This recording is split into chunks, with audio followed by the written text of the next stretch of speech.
Shoggy Tosh joins us from London. Hello, Shoggy. It's good to have you. How do you think Arsenal took advantage of a weak and disinterested United side? Yes, I would say so. But Arsenal still had to bring it.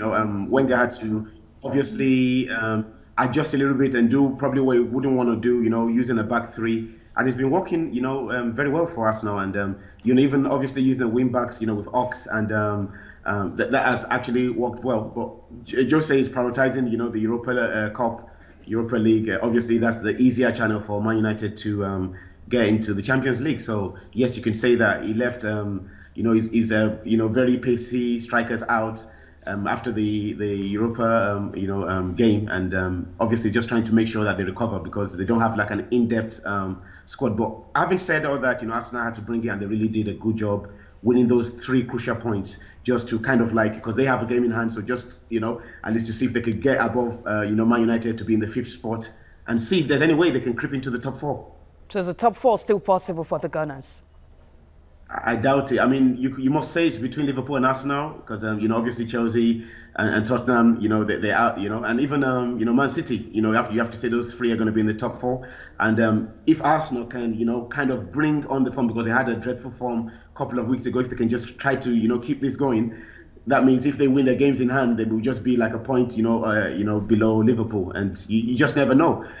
As the season is ending, you could see, with the game, with Tottenham, you can just drop points if you take your eyes off the ball. So no one can take it for granted. But I think Liverpool might just peep Arsenal. So should Mourinho give up the fight for a top 4 finish? He's already considered it's over. Do you think he should give up that fight and focus on the Europa League? Yeah, Jose is someone that is very sensible.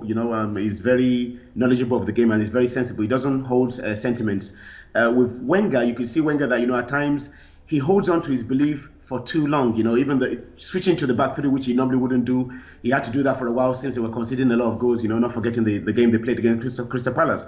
But Jose is a very intelligent guy. He knows if he doesn't have. He knows the kind of game he wants to play. He wants to play the Man United way, but he knows that he hasn't got the squad for it. Not forgetting that Ibrahim is out with injury. He just got Mata back, so he knows that he hasn't got a big enough in-depth squad to fight for the Europa League and the league at the same time. And he can see that even though before the game against Arsenal they had a 25-game stretch unbeaten, although most of them were draws, but he knows that he hasn't got that big enough squad. So you can't chase 2 rats at the same time. You're going to lose both. So that's what he's just doing.